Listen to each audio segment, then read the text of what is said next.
नमस्कार, आप देख रहे हैं DRS 24 और मैं हूं आपके साथ श्वेता।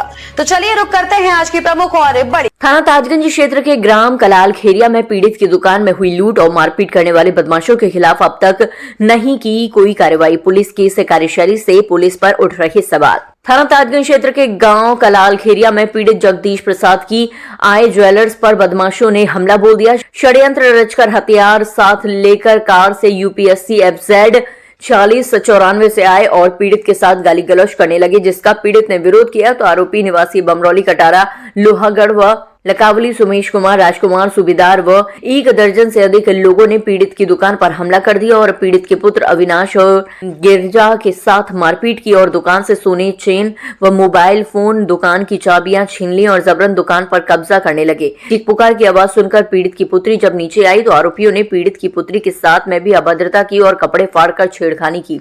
और इतना ही नहीं, जाते वक्त बाहर खड़ी पीड़ित की स्कूटी को भी क्षतिग्रस्त कर दिया। पूरी घटना दुकान के बाहर लगे CCTV कैमरे में कैद हो गई है। पीड़ित ने घटना की शिकायत थाना ताजगंज में 25 अक्टूबर 2024 को पुलिस में की, लेकिन पुलिस ने आरोपियों पर कोई कार्रवाई नहीं की। आरोपियों पर कार्रवाई करने की बजाय उल्टा पीड़ित पर अपनी ओर से बलवा जैसी धाराओं में मुकदमा दर्ज कर दिया और पीड़ित के घर जाकर उसके साथ गाली गलौज की, जिसका पीड़ित के पास में वीडियो भी मौजूद है। पूर्व में भी थाना ताजगंज पुलिस ऐसे कई बड़े मामलों में लापरवाही कर चुकी है। पहले भी ताजमहल स्थित एक मस्जिद में एक महिला को मार दिया गया था, जिसका खुलासा ताजगंज पुलिस ने अब तक नहीं किया है। अब देखने वाली बात ये होगी कि थाना ताजगंज पुलिस ऐसे ही अपनी मनमानी करेगी या आरोपियों पर कोई कार्रवाई भी करेगी।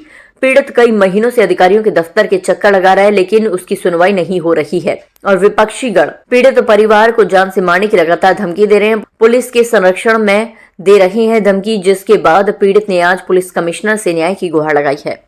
प्रसाद, R jewellers, Kalal Kheria, Fatehabad road, 24/10/2024 की घटना है।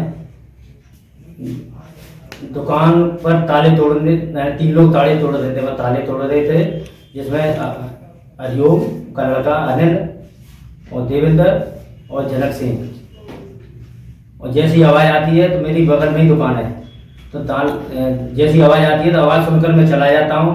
तो वो कहता है जनक सिंह, और ये तीनों लोग कह रहे ताले किसके पड़े हैं दुकान में। तो भाई ताले जिसके हैं, जिसकी दुकान है, तो दुकान है जिसकी। तो जैसे ही गिरजा मेरा बेटा आ जाता है तो गिरजा से मैंने कहा 112 पर कॉल कर दो। तो यानी 10 मिनट में ही तुरंत ही 112 पर कॉल करता है, फोरम मतलब वो आ जाती है पुलिस, और पुलिस को देखते ही लोग भाग जाते हैं। पुनः इन्होंने 25/10/2024 को इन्होंने घटना को षड्यंत्र रच करके अंजाम दिया है, एक राय होकर के।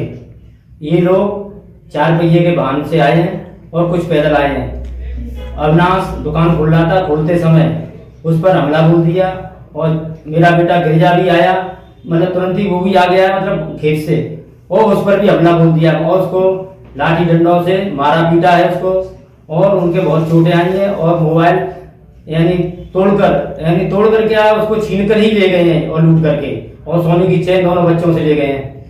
ये घटना, और जैसे ही मैं अंदर था, चीख पुकार सुन करके मेरी बेटी और मुझे बाहर आते हैं, इनको बचाने के उद्देश्य से हम अंदर घर की ओर ले जाते हैं। तो ये लोग और जैसे ही घर के अंदर पीछे ही चले जाते हैं, पीछे चले तो ये लोगों ने लाठी डंडों से और हमारे बच्चों को मारा पीटा है, और मेरी बच्ची को बदनीयत से कपड़े फाड़कर असली हरकत करने की कोशिश की गई है। तो पुलिस ने आज तक कोई कार्रवाई नहीं की है, और CCTV कैमरे को तोड़ करके मतलब अंदर घुसे हैं, अंदर CCTV कैमरे को तोड़ करके अंदर घुसे हैं। इन्होंने इस घटना को इस तरीके से अंजाम, और जाते जाते इन्होंने मेरी स्कूटी को भी क्षतिग्रस्त, और बाहर मेरा उस समय रंग रोगन का काम था, मेरे स्टूल वगैरह जो मेरे थे सामान, पुलिस ने उनके खिलाफ कोई कार्रवाई नहीं की? पुलिस ने उनके खिलाफ कोई कार्रवाई नहीं की है। और जो ग्राइंडर हथौड़े से मेरी बगल वाली दुकान पर भी इन्होंने ताले, ग्राइंडर हथौड़े और सरियों से, हथौड़ों से ताले मतलब तोड़ रहे हैं, और ताले करने यानी कोशिश करने से कब्जा करने की कोशिश कर रहे हैं ये लोग। और पुलिस ने आज तक कोई कार्रवाई नहीं की है। और मैं चौकी गया, थाने गया, और आयुक्त के यहाँ, अपर आयुक्त के यहाँ गया, और DCP साहब के यहाँ, नगर आयुक्त के यहाँ भी गया हूँ। कोई आज तक मेरी सुनवाई पुलिस ने नहीं की है। यानी पुलिस की तरफ से आपको कोई आश्वासन नहीं मिला है? कोई भी आश्वासन नहीं मिला है, और एक ही कार्रवाई करते हैं करते हैं कि हमने कार्रवाई कर दी है, FIR हमने 92 में कर दी है, जब घटना हमारे यहाँ कारित हुई है। क्या चाहते हैं? हम ये चाहते हैं हमारी FIR होकर हमें न्याय मिले।